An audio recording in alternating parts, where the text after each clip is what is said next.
अगर मुझे आज्ञा दें तो मैं प्रभु के दरबार में आज एक कुछ पुरानी कुछ नए विचार मैं पढ़ना चाहता हूँ। मेरा मन है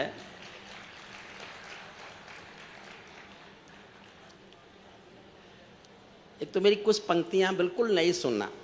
अभी मैं एक बिल्कुल नई कविता लिख रहा हूँ।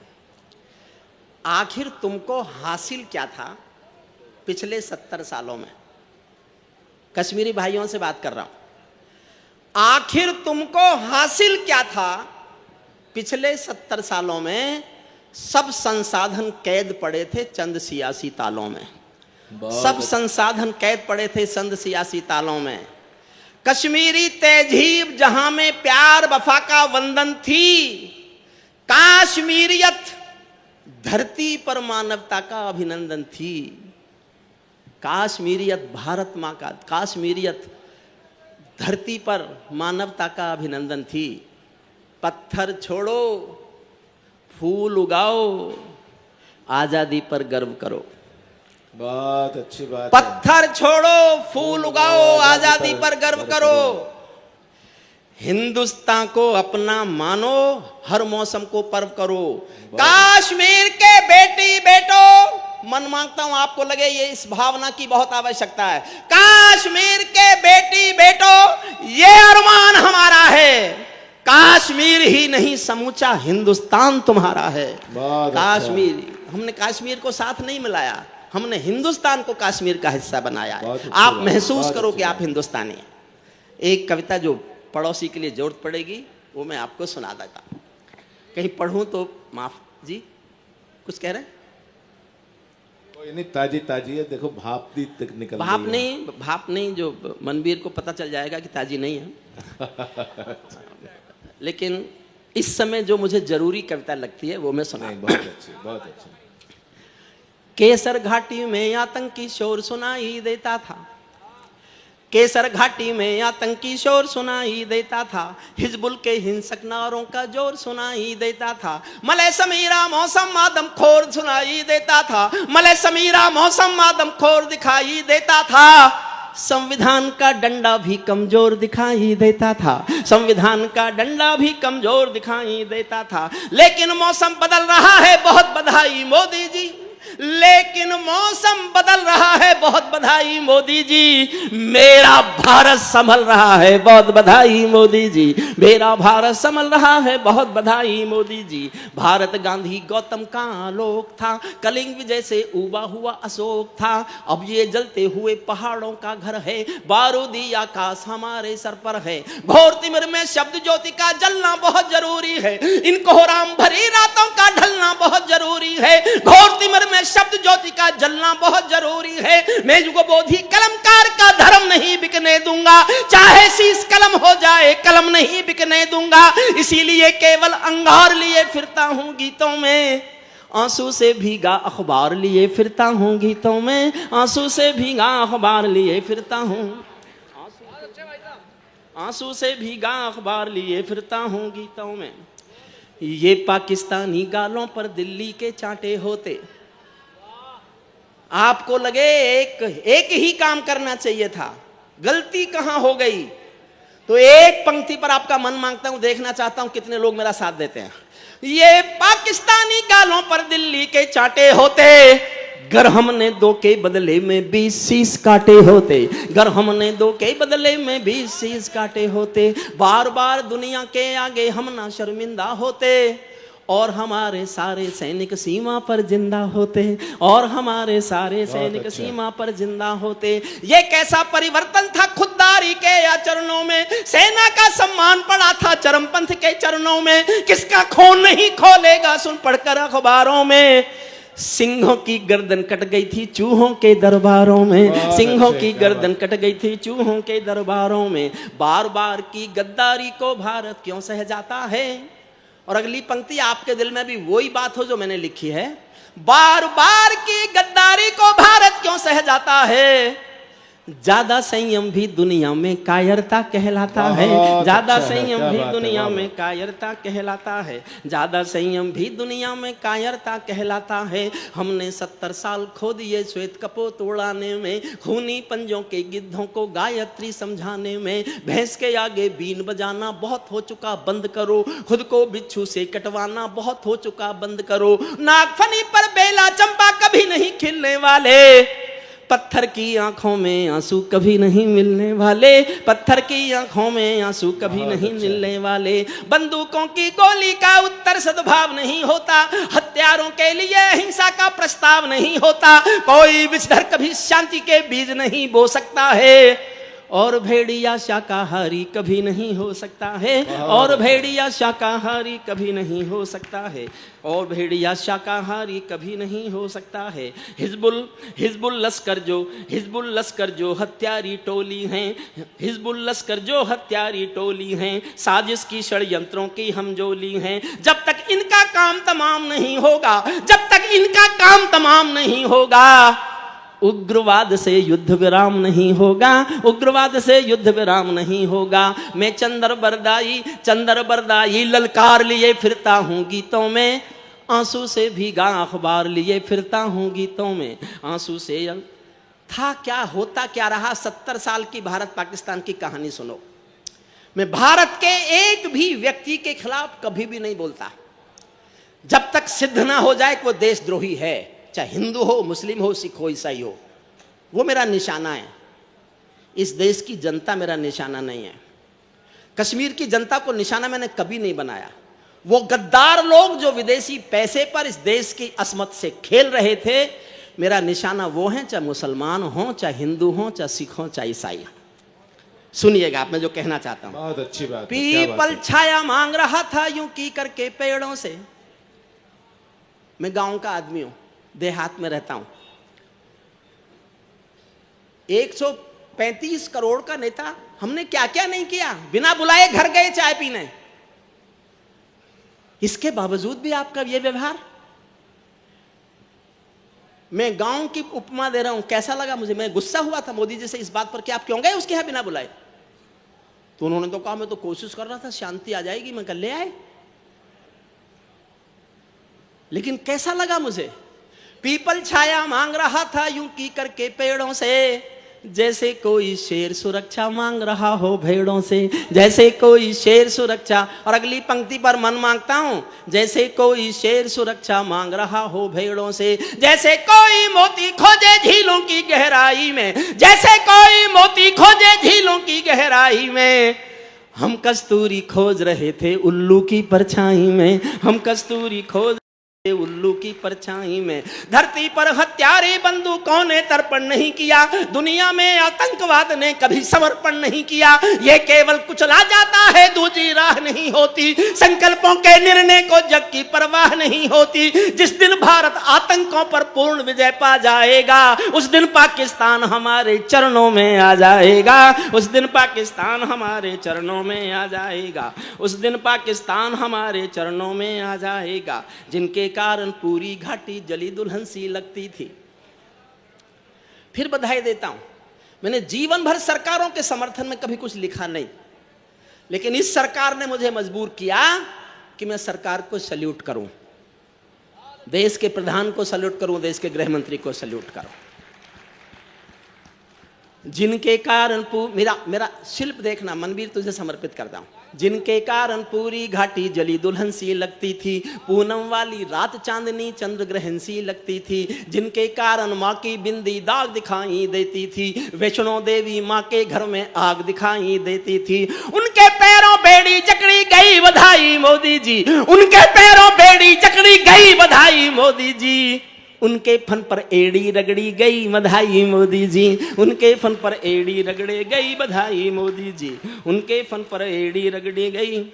जो घाटी में घिरे खड़े हैं हत्यारों की टोली में, जो घाटी में खड़े हुए हैं हत्यारों की ठोली में, खूनी छींटे छिड़क रहे हैं आंगन द्वार रंगोली में, जो पैरों से रौंद रहे थे भारत की तस्वीरों को, गाली देते थे गालिब को तुलसी मीर कबीरों को, जिन लोगों ने कभी तिरंगे का सम्मान नहीं सीखा, अपनी जननी जन्मभूमि का गौरव गान नहीं सीखा, जिन लोगों का पाप खुदा भी माफ नहीं कर सकता है, जिनका दामन सात समंदर साफ नहीं कर सकता है, जो दुश्मन के हित के पहरेदार बताए जाते हैं, जो 100 लाशों के जिम्मेदार बताए जाते हैं, भारत माता का बंटवारा है जिनकी अभिलाषा में, वे समझेंगे अर्जुन के गांडीव धर्म की भाषा में, शेष उसी दिन सभी तिरंगे के रंग में रंग जाएंगे।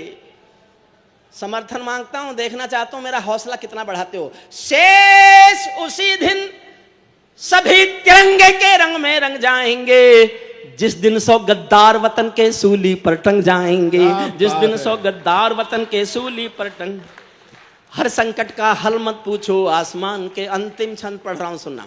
हर संकट का हल मत पूछो आसमान के तारों से, सूरज किरणें कब लेता है नभ के चांद सितारों से, पंचाली के चीर हरण पर जो चुप पाए जाते हैं, इतिहासों के पन्नों में वो सब कायर कहलाते हैं, इतिहासों के पन्नों में वो सब कायर कहलाते हैं। ये युद्धों का परम सत्य। अब थोड़े पढ़े लिखों जैसा बोल रहा हूं, 2 लाइन। मैं थोड़ा पढ़ा लिखा हूं भी, और इन सबसे ज्यादा तो हुई कम से कम। बीए किया। अब गजेंद्र तुम मेरी डिग्री भी नहीं बोल सकते तो मैं क्या कर सकता हूं। ये मैं हंसी में नहीं कह रहा, मैंने आज से 30 साल पहले LLD की थी। गजेंद्र को बोलनी भी नहीं आती।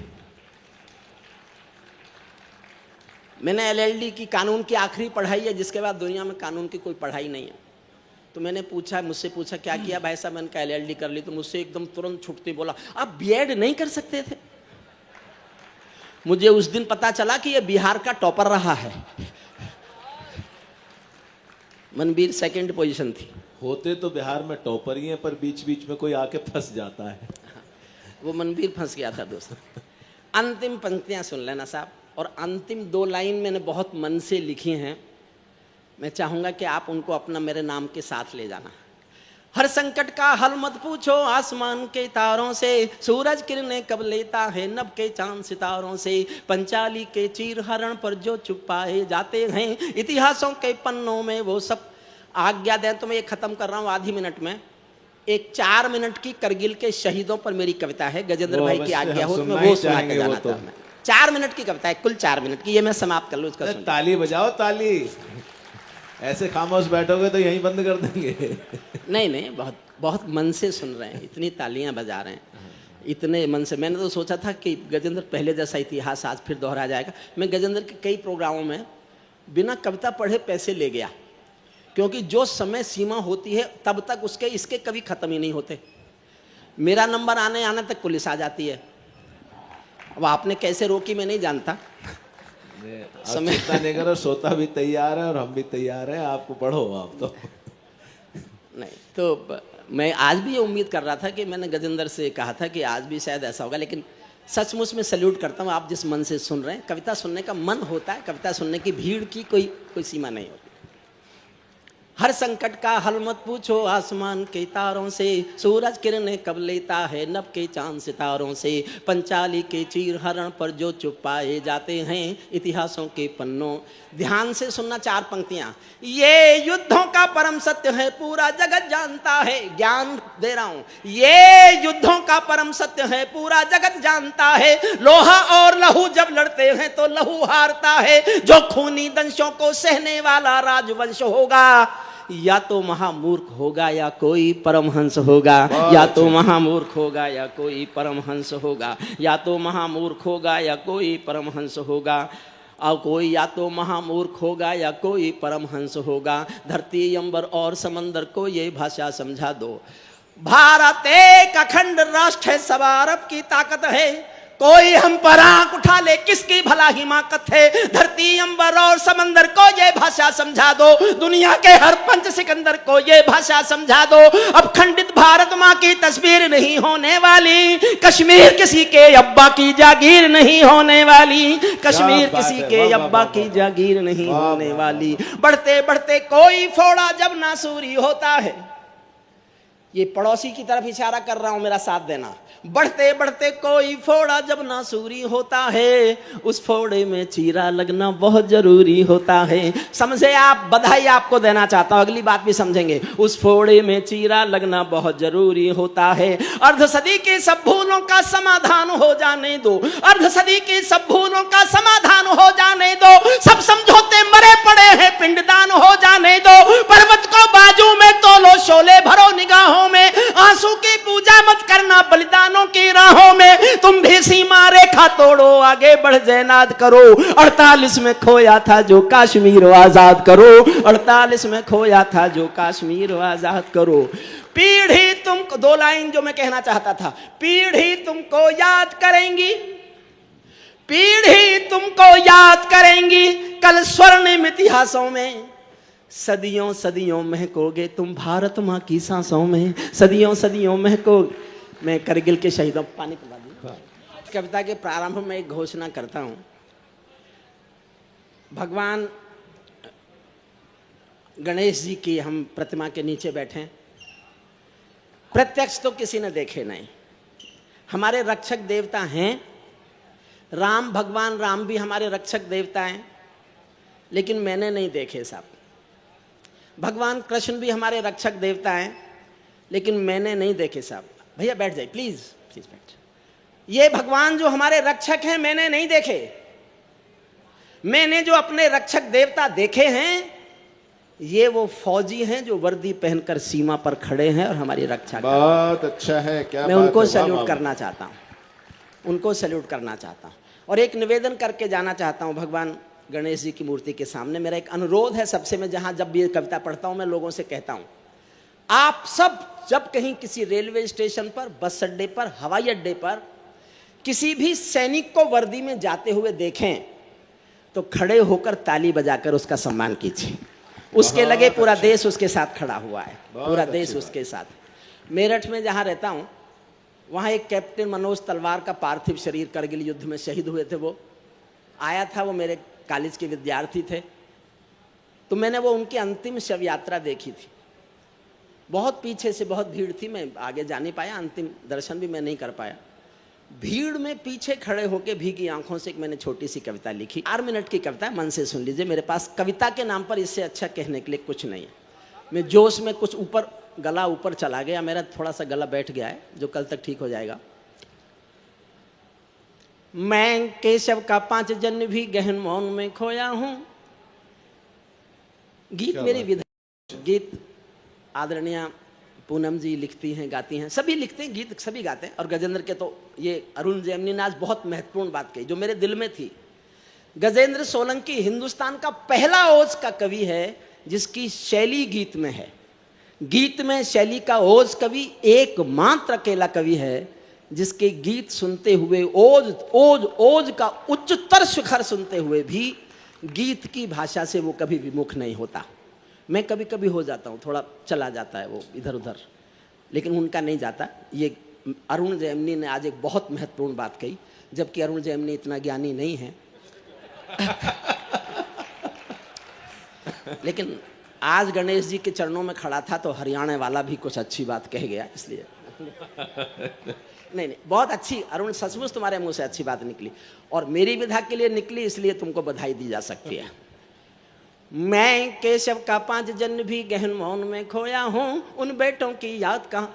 गले पर जामत जाना, केवल भावना को सुन लेना। मैं केशव का 5 जन्म भी गहन मौन में खोया हूँ, उन बेटों की याद कहानी लिखते लिखते रोया हूँ। जिस माथे की कुमकुम बिंदी वापस लौट नहीं पाई, जिस माथे की कुमकुम बिंदी वापस लौट नहीं पाई, चुटकी झुमके पायल ले गई कुर्बानी की यमराई। कुछ बहनों की राखी जल गई है बर्फीली घाटी में, वेदी के गठबंधन मिल गए हैं करगिल की माटी में। पर्वत पर कितने सिंदूरी सपने दफन हुए होंगे, 20 बसंतों के मधुमासी जीवन हवन हुए होंगे। टूटी चूड़ी धुला महावर, रूठा कंगन हाथों का, कोई मोल नहीं दे सकता बासंती जज्बातों का। टूटी चूड़ी धुला महावर, टूटी चूड़ी धुला महावर, रूठा कंगन हाथों का, कोई मोल नहीं दे सकता बासंती जज्बातों का। जो पहले पहले चुंबन के बाद लाम पर चला गया, एक पल यह एहसास जीना मेरे साथ। मैं अपने सब छोटे भाई बहनों को समर्पित करता हूँ। एक पल जीना मेरे साथ। जो पहले पहले चुंबन के बाद लाम पर चला गया, नई दुल्हन की सेज छोड़कर युद्ध काम पर चला गया, उसको भी मीठी नींदों की करवट याद रही होगी, उसको भी मीठी नींदों की करवट याद रही होगी। खुशबू, उसको भी मीठी नींदों की करवट याद रही होगी। खुशबू में भीगी सेजों की सलवट याद रही होगी, खुशबू में भीगी सेजों की सलवट याद रही होगी। उन आंखों के दो बूंदों से सातों सागर हारे हैं। मैंने जीवन में इससे अच्छा कुछ नहीं लिखा साहब। मैं अपने छोटे भाइयों के सामने कहता हूं, ये मेरा सूक्ष्म अहंकार नहीं है, मैंने जीवन में केवल एक पंक्ति अच्छी लिखी है। मैं आज भी एक ही लाइन का कवि हूं, एक पंक्ति का कवि मानता हूं खुद को। मुझे दुआएं दे देना जी भर कर तालियों से, मुझे प्यार दे देना, मैंने एक पंक्ति ऐसी और लिख ली तो महसूस करूंगा मैं कवि हो गया हूं। मैं अपने जीवन की सबसे अच्छी पंक्ति भगवान के दरबार में प्रस्तुत करता हूं, सुनिएगा। उनको भी मीठी नींदों की करवट याद रही होगी, खुशबू में भीगी सेजों की सलवट याद रही होगी। उन आंखों की दो बूंदों से सातों सागर हारे हैं, उन आंखों की दो बूंदों से सातों सागर हारे हैं। जब मेहंदी वाले हाथों ने मंगलसूत्र उतारे हैं, जब मेहंदी वाले हाथ, उन आंखों की दो बूंदों से सातों सागर हारे हैं। जब मेहंदी वाले हाथों ने मंगलसूत्र उतारे हैं, गीली मेहंदी रोई होगी छुपके घर के कोने में। एक छोटी सी सत्य घटना सुनो। मैं जानता हूं, मेरे कॉलेज के एक विद्यार्थी थी, लड़की, एक फौजी से प्यार करती थी। ना लड़की ने घर वालों को बताया और ना फौजी ने घर वालों को बताया। दोनों मेरे विद्यार्थी थे तो 2 महीनों की बात जानता था, और ये तय था कि वो इस बार जब फौजी छुट्टी आएगा तो मैं बीच में पढ़ूंगा और उन दोनों के घर वालों से बात की जाएगी। लड़की के घर वालों को नहीं पता, लड़के के घर वालों को नहीं पता। लड़की एक दिन किसी त्योहार पर अपने प्रेमी के नाम की मेहंदी रचाती है और उसी दिन खबर आती है कि फौजी शहीद हो गया। उस पल को जीना मेरे साथ। गीली मेहंदी रोई होगी छुपके घर के कोने में, ताजा काजल छूटा होगा चुपके चुपके रोने में। जब बेटे की अर्थी आई होगी सुने आंगन में, शायद दूध उतरवाया हो बूढ़ी माँ के दामन में, शायद दूध उतरवाया हो बूढ़ी माँ के दामन में। वो विधवा पूरी दुनिया का बोझा सर ले सकती है। पूरे संसार के किसी भी मुल्क के किसी भी मजहब में स्त्री अर्थी को कंधा नहीं देती, नहीं देती। एक भरतपुर के पास गांव अजान है, वहां का एक बेटा शहीद हुआ, वीरेंद्र सिंह। कल्पना नहीं है, सत्य घटना है। पहली बार, उसके बाद तो बहुत घटनाएं हो गई, लेकिन पहली बार पूरे संसार में वीरेंद्र सिंह की पत्नी ने गांव वालों की मर्जी के खिलाफ, सेना के अफसरों की मर्जी के खिलाफ अपने पति की अर्थी को शमशान घाट तक कंधा दिया, शादी के दिन के कपड़े पहनकर। मैंने एक लाइन लिखी, जो दुनिया में घटना पहली बार घटे वो तो एक महाकाव्य होती है, कोई क्या लिखेगा उस पर, फिर भी मैंने एक पंक्ति लिखी, उसको प्यार से सुन लेना।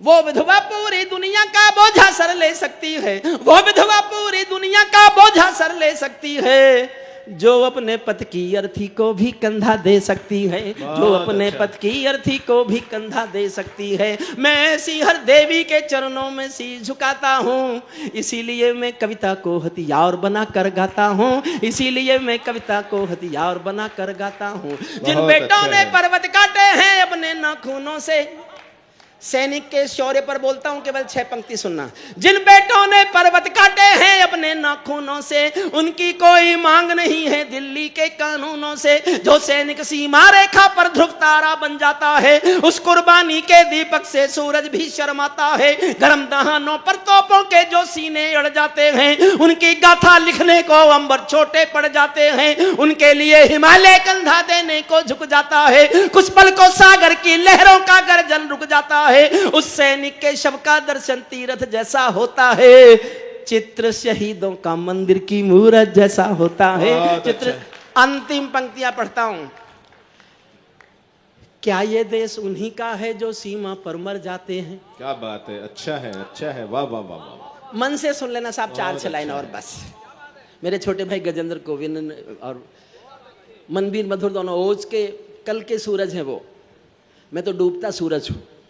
जिस एज ग्रुप में आ गया, बहुत इस समय की जो पीढ़ी है वो इतना ही जीती है बस।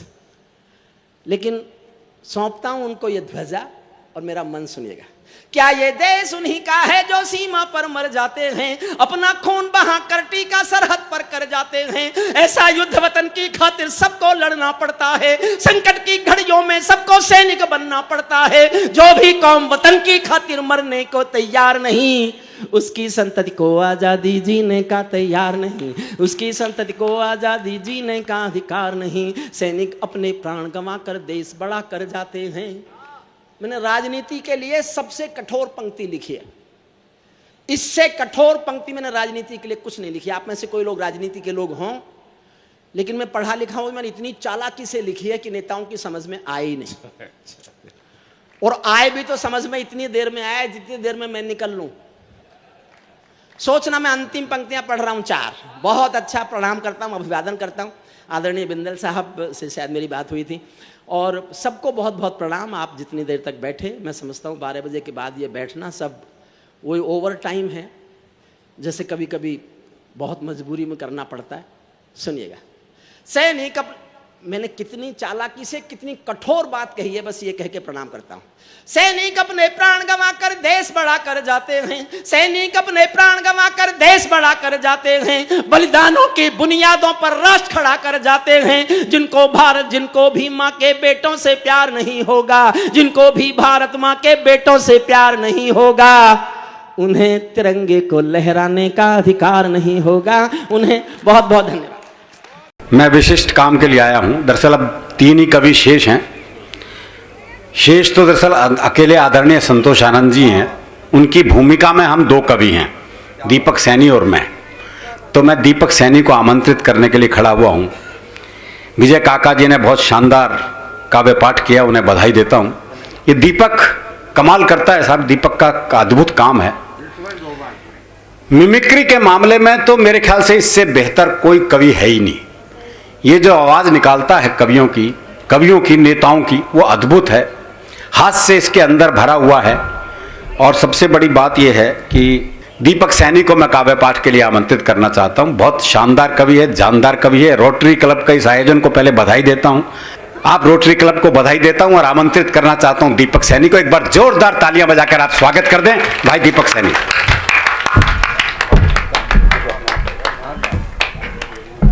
जब ये पूरा पंडाल भरा हुआ था, कविता सुनने वाले तब भी इतने ही लोग थे जो बचे हुए हैं। बहुत अच्छा है, जिनको हंसना है वो लोग, कोई जरूरी काम होगा चले गए, और ऐसे भी आदत पड़ गई है कोरोना के बाद तो भाई साहब हालत खराब है ही। खैर मुझे बताया अभी अरुण जी ने कि मैं बहुत सारे नेताओं की मिमिक्री करता हूँ। भाई साहब कोरोना के बाद सब कुछ गड़बड़ चल रहा है, आवाज नहीं निकल रही। मोदी जी की निकालो, देवगौड़ा की निकल जाती है। और ये तो सब बहुत बड़े बड़े कवि हैं, मैं बहुत छोटा सा कवि हूं इस मंच का। मेरा कविताओं में केवल इतना योगदान है जितना हमारी क्रिकेट टीम में अनुष्का शर्मा का। अभी आपने देख ही लिया वर्ल्ड कप में हमारी कितनी विराट हार हुई है। हाँ, मैंने तो 2 पंक्तियां लिखी थी सर। आजकल GNT न्यूज पर एक शो चल रहा है, गुड न्यूज टुडे पर, उसमें मैं रेगुलर हूं। मैंने 2 पंक्तियां लिखी थी कि भारतीय टीम का मैच देखकर हमें प्रार्थनाओं में हाथ जोड़ने पड़े। भारतीय टीम का मैच देखकर हमें प्रार्थनाओं में हाथ जोड़ने पड़े। जो बम पटाखे पाकिस्तान के लिए खरीदे थे, नामीबिया से जीतने पे फोड़ने पड़े। ये हालत तो टेंशन लेते हैं, लेकिन आज हम बिल्कुल कोई टेंशन नहीं लेंगे। टेंशन को दूर करने के लिए ही आपने ये गुदगुदी 2 करवाया है, कवि सम्मेलन करवाया है। मैं तो भाई साहब दिल्ली से आया हूं, मैं बताऊं टेंशन हमारा कुछ नहीं बिगाड़ सकती। हमारा टेंशन कुछ बिगाड़ ही नहीं सकती, क्योंकि हमने टेंशन को मुख्यमंत्री बना रखा है। भाई साहब ताली बजाने वाली बात नहीं है, आपके हरियाणा से गई है वो टेंशन। हाँ, वापिस बुलाओ उनका। भाई साहब 5 साल से, हमारे केजरीवाल जी का 5 साल से एक ही, देखो मेरा किसी पार्टी से कोई लेना देना नहीं है, क्योंकि किसी पार्टी का मुझसे ही नहीं है। उनका एक ही काम है 5 साल से, सुबह सुबह उठो, नहा धो के शीशे के सामने जाकर डेली एक ही डायलॉग, एक बार दिल्ली पुलिस मुझे दे दो, ठीक कर दूंगा इसको। एक बार दिल्ली पुलिस दे दो, इसको ठीक कर दूंगा। एक बार दिल्ली पुलिस मुझे दे दो। मैंने कहा जी दिल्ली पुलिस भी यही कह रही है।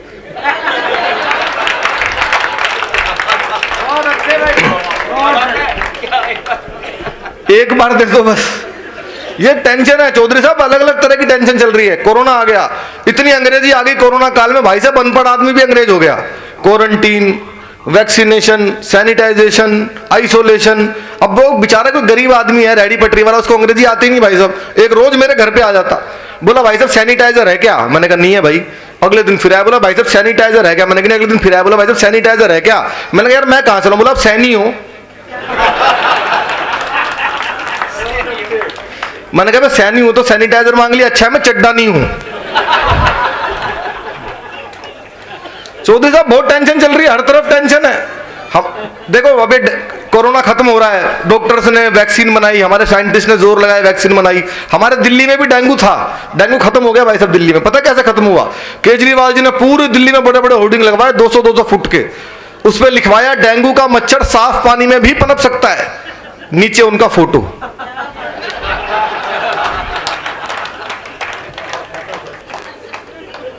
टेंशन है भाई। हरियाणा की बात की सर, हरियाणा के आदमी तो आपको पता ही है, कुछ भी बोल देते भाई साहब। जब दिल्ली में नई नई मेट्रो ट्रेन चली ना, एक ताऊ जी सड़क पे मिल गए थे मुझे, छोरे ये बता शादरा कौन सी बस जाएगी? मैंने कहा जी बस में क्यों जा रहा हूं, मेट्रो में जाओ जल्दी पहुंचा देगी आपको। जल्दी में मैंने फौज में लड़ने जाना है वहां। मैंने कहा जी मैं वहीं जा रहा हूं, मेरे साथ साथ चलो। ताऊ जी गन्ना चूसते हुए स्टेशन में घुसने लगे, एक पुलिस वाले ने रोका, बोला ये गन्ना अंदर नहीं ले जा पाओगे आप। क्यों भाई? अंदर रस नहीं निकलेगा इसका। रस तो निकलेगा, अंदर खाना अलाउड नहीं है। ले फिर पकड़ के बैठ जाए, वापसी में साबुत चाहिए मेरे को। अब ताऊ जी टोकन की लाइन में लगे, मैडम शादरा का टोकन कितने का दे रही है? सर 12 रुपए का एक दिया, ठीक लगा ले, 2 आदमी जाएंगे। 15 मिनट के बाद जैसे स्टेशन आया, ताऊ जी ने जैसे सीढ़ी पे पैर रखा, ये सीढ़ी में क्या हो रहा है? मैंने कहा ताऊ जी इसको एस्केलेटर बोलते हैं, बिजली से चलने वाली सीढ़ियां, खड़े खड़े पहुंचा देंगे आपको। हमारी गवर्नमेंट ने दिमाग से काम नहीं लिया बिल्कुल भी। मैंने कहा जी अब क्या हो गया? अच्छा आप सबको लगे कि दिल्ली के अरबों खरबों रुपए की मेट्रो पे, सैकड़ों इंजीनियर्स की 20 साल की मेहनत पे हरियाणा के अनपढ़ गवार ताऊ का एक लॉजिक तर्क भारी है तो मुझे तालियों से बताना। मैंने कहा ताऊ जी खड़े रहो, सीढ़ियां खड़े खड़े पहुंचा देंगे आपको, बिजली से चलने वाली है। हमारी गवर्नमेंट ने दिमाग से काम नहीं लिया बिल्कुल भी। अरबों रुपए मेट्रो में लगाने की क्या जरूरत थी? सड़क पर ये सीढ़ी नहीं बिछा देती, आदमी खड़ा खड़ा चला जाता। ये सब टेंशन है जी। सर यहां कोई किसी पार्टी के नेता तो नहीं बैठे? चौधरी साहब, सतीश जी बैठे तो नहीं ना? नहीं, कुछ नेता अच्छे भी होते हैं, ये भाई साहब उन्हीं में से है। हाँ सर, क्या हमारे देश में सबसे ज्यादा टेंशन नेताओं ने दे रखी है, किसी पार्टी की हो भाई साहब। मुझे तो याद है गांव में 4-5 नेता दौरा करने गए, सबकी गाड़ी आपस में टकरा के सारे चल बसे। गांव के प्रधान निकल के आए, हिंदू का अंतिम संस्कार किया, मुस्लिम को दफन किया। सुबह पुलिस आई, गांव के प्रधान को बुलाया, बोला तूने सारे नेताओं को निपटा दिया, कोई जिंदा तो नहीं था? गांव का प्रधान बोला जी एक तो बोल भी रहा था मैं जिंदा हूं। हमने सोचा झूठ बोल रहा होगा। एक से बढ़ के एक नेता है तुषार जी। मैं क्योंकि अरुण जी ने बताया मैं बहुत सारे नेताओं की मिमिक्री भी कर लेता हूं, तो मैं कुछ एक नेताओं को आपके मंच पर प्रस्तुत करता हूं, जिससे आपका मनोरंजन हो और मुझे भी अच्छा लगेगा। आप लोग सुनेंगे, जितनी तालियों से आप लोग मन से सुनेंगे मैं डबल एनर्जी लगाऊंगा, मेरा दावा है। मुझे अब ध्यान भी नहीं आ रहा मैंने पिछली बार क्या सुनाया था क्या नहीं सुनाया था, 2-3 साल पुरानी बात होगी, मुझे ध्यान भी नहीं है। एक नेता है जी लालू प्रसाद यादव, आप सब जानते हैं, सबसे ईमानदार आदमी है। जिस जेल का उद्घाटन किया था उसी में बंद रहे। लालू जी का भाषण देने का स्टाइल देखना आप, जब वो भाषण देते हैं, एक बार भाषण दे रहे थे, सामने आप जैसे लोग बैठे थे इंटेलिजेंट, लालू जी ने 1 घंटे भाषण दिया। एक लड़का उठा, लालू जी को एक लाइन में निपटा दिया। लालू जी जैसी माइक पे आए, नरेंद्र मोदी, नरेंद्र मोदी, भाइयों बहनों तब नरेंद्र मोदी, कब अच्छा दिन आएगा, कब आएगा अच्छा दिन, कब? नीचे से एक लड़का उठा, बोला जी 9वीं फेल आपका लड़का विधायक बन गया तो और कितने अच्छे दिन लोगे, और कितने अच्छे दिन लोगे भाई साहब। पंच है भाई साहब, पंचर हो गया पूरा। हाँ, एक नेता है जी नवजोत सिंह सिद्धू, आप सब जानते हैं। सिद्धू जी को कौन नहीं जानता। मैं लाफ्टर चैलेंज 3 में था, सबसे यंग पार्टिसिपेंट। हम लोगों को माइक ले जाकर रखना होता था, सिद्धू जी को हंसना होता था। उनका भाषण देने का अंदाज पूरी दुनिया जानती है। और एक बार सिद्धू जी भाषण देना शुरू कर दें, या तो भगवान रुकवा सकता है या इमरान रुकवा सकता है। थैंक यू भाई साहब, बारीक बात आपको समझ में आई। सतीश जी, एक बार एक नया लड़का आया, उसने जैसे ले जाकर माइक रखा, सिद्धू जी को हंसना था, उससे पहले शुरू हो गए। उसने जैसे ले जाकर माइक रखा, गुरु मैं कहता हूं तुझमें वो बात है, तू ही है जो सागर को नदी दशक को सदी बना देगा। माय डियर फ्रेंड, तुझमें वो कला है, नदियां नाले पर्वत झरने गागर सागर। वो बंदा डर गया, बोला जी माफ करो मैं तो माइक टेस्ट करने आया था।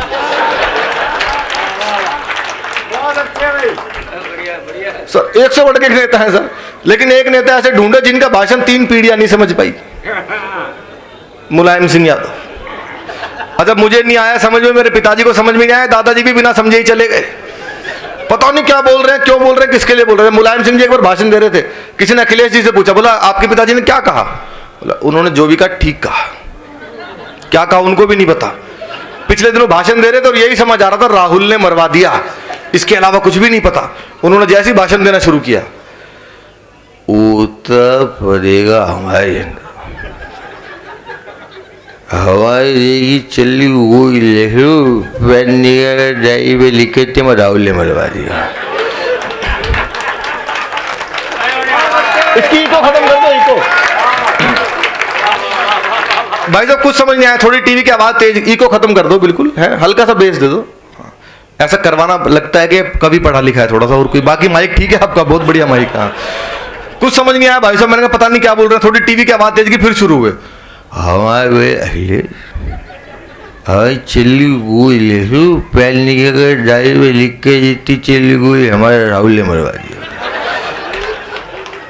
पता नहीं भाई साहब, मैं पिताजी को ले आया, बोला कि मैंने कहा रक्षा मंत्री रहे हैं देश के, पता नहीं क्या बोल रहे हैं, फिर शुरू हुए हवा उत्तर प्रदेश चली गई वो हमारे पहले डायरी में लिख के इतनी महंगी बात चली गई, इतनी हमारे राहुल ने मरवा दी। पिताजी बोले बेटा टीवी बंद कर दे वरना सबको यही मरवा देगा। ये क्या है, हर एक नेता का अपना अंदाज है। एक दो आवाजें आपको ऐसी सुनाऊंगा जो आपने शायद बहुत कम कलाकारों को मुझे सुनी हो, या हो सकता है ना भी सुनी हो। एक आवाज है तुषार जी, बहुत लोकप्रिय आवाज, हमारे देश के रक्षा मंत्री श्री राजनाथ सिंह जी की आवाज। मुझे पता नहीं मैंने पिछली बार सुनाई थी कि नहीं सुनाई थी, मुझे ध्यान नहीं। आपने राजनाथ सिंह जी का अंदाज देखा है ना? देखा मैम आपने, ऐसे करते हैं वैसे, उनका बहुत पॉपुलर, मेरा बहुत पसंदीदा नेता है, ऐसे उनका स्टाइल चलता है। टीवी की आवाज बंद करके देखो तो ऐसा लगता है मूक बधिरों के समाचार चल रहे हो। मेरे बहुत पसंदीदा नेता है। आपको लगे कि राजनाथ सिंह जी यहाँ पे आ गए हो तो इस उत्सव को महोत्सव में तब्दील करना, मैं कोशिश कर रहा हूँ। कोरोना के बाद वाकई लाइव प्रोग्राम अभी होने शुरू हुए हैं, मैं कोशिश कर रहा हूँ राजनाथ सिंह जी जब भाषण देते हैं लोकसभा के अंदर, अध्यक्ष महोदय,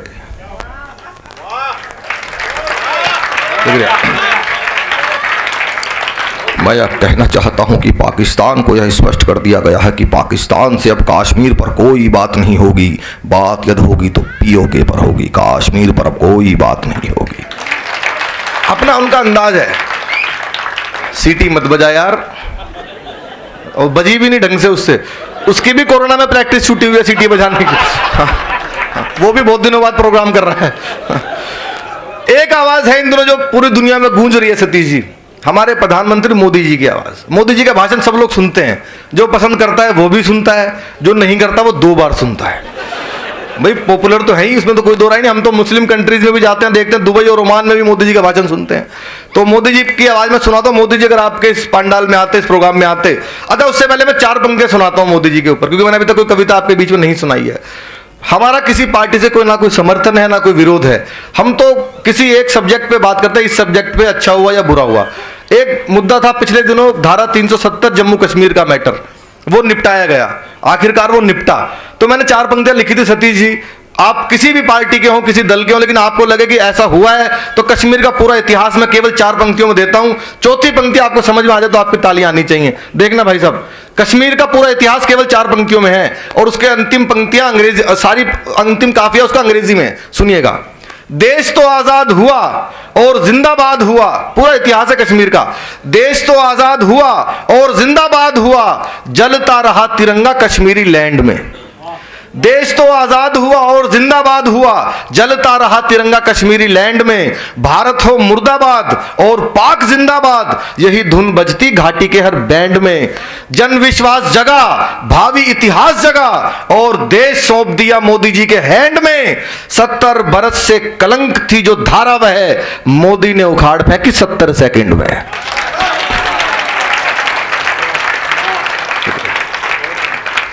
वो धारा हटी। तो मोदी जी अगर इस रोटरी क्लब के प्रोग्राम में आते तो कैसे भाषण देना शुरू करते, सतीश जी देखना। भाइयों बहनों, मेरे देश में और देश के उन्नत प्रदेश हरियाणा में rotary club of Gannaur central में कवि सम्मेलन हो रहा है। बहुत शानदार कार्यक्रम चल रहा है। दीपक सैनी कविता पढ़ रहे हैं। दीपक सैनी को बुलाना चाहिए कि नहीं बुलाना चाहिए? बुलाना चाहिए कि नहीं बुलाना चाहिए? दीपक सैनी को बुलाना चाहिए, कवि सम्मेलन होना चाहिए, हर चौराहे पर होना चाहिए, और कवियों को इतना मोटा लिफाफा भी देना चाहिए।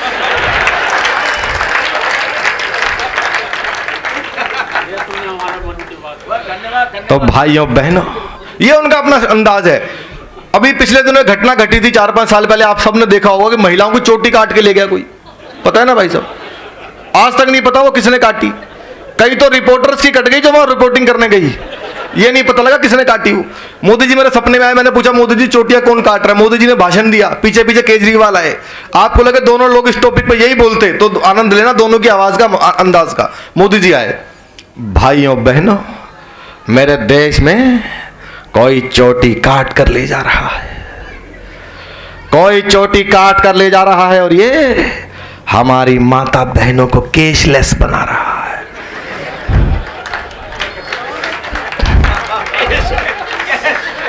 और जो लोग चोटियां काट रहे हैं, मैं उनसे भी कहना चाहता हूं, काटना है तो गरीबी को काटिए, काटना हो तो बेरोजगारी को काटिए, और चोटी ही काटनी हो ना तो उनकी काटो जो पार्लर में कटवाते हैं।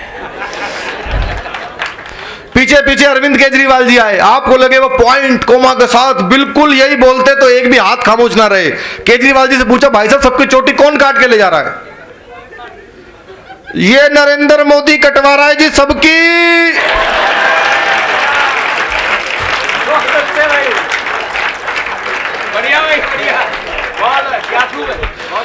ये नरेंद्र मोदी कटवा रहा है जी सबकी चोटी, कोई नहीं कटवा रहा, इनके सारे मंत्री गंजे हैं। मैंने कहा आपके भी तो मंत्री गंजे, मनीष सिसोदिया खुद गंजा है।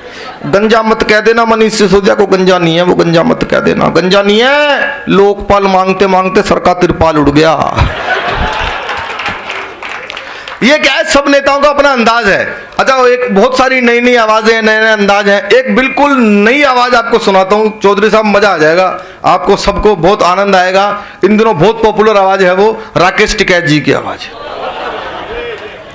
कल GNT पर जो आज तक का नया चैनल है गुड न्यूज टुडे, उस पर सुबह 11 बजे और रात को 8 बजे आप देखना, मैंने टिकैत जी की उसमें मिमिक्री की है, क्योंकि हम सबकी करते हैं। मैंने मेरे सपने में आ गए थे भाई साहब राकेश टिकैत जी। मैंने उनसे पूछा, भाई साहब वर्ल्ड कप से बाहर हो गई हमारी टीम, क्या करोगे?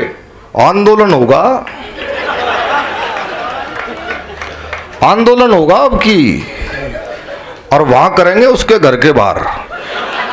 मगर जी किसके घर के बाहर? ये होगा वो ICC के घर के बाहर होगा। मगर ये जो इंटरनेशनल कांग्रेस कमेटी करवा रही ना क्रिकेट, वहां होगा, ये ICC के घर के बाहर होगा। और मांग करेंगे, मांग। मगर जी क्या मांग होगी कि ये दोनों मैच जो आ रहे हैं ये वापस हो।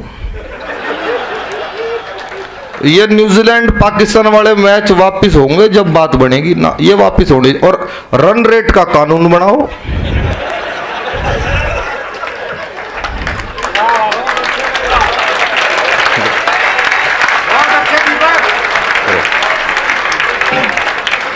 रन रेट का कानून बनेगा।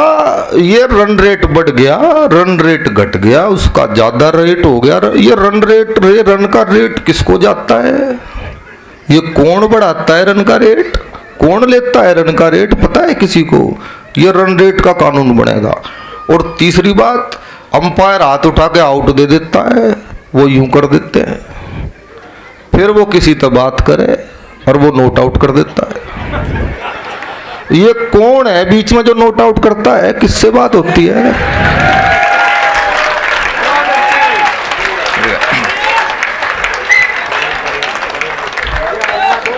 ये उस आदमी का पता करो जिससे किससे बात होती है, वो कह देता है नोट आउट।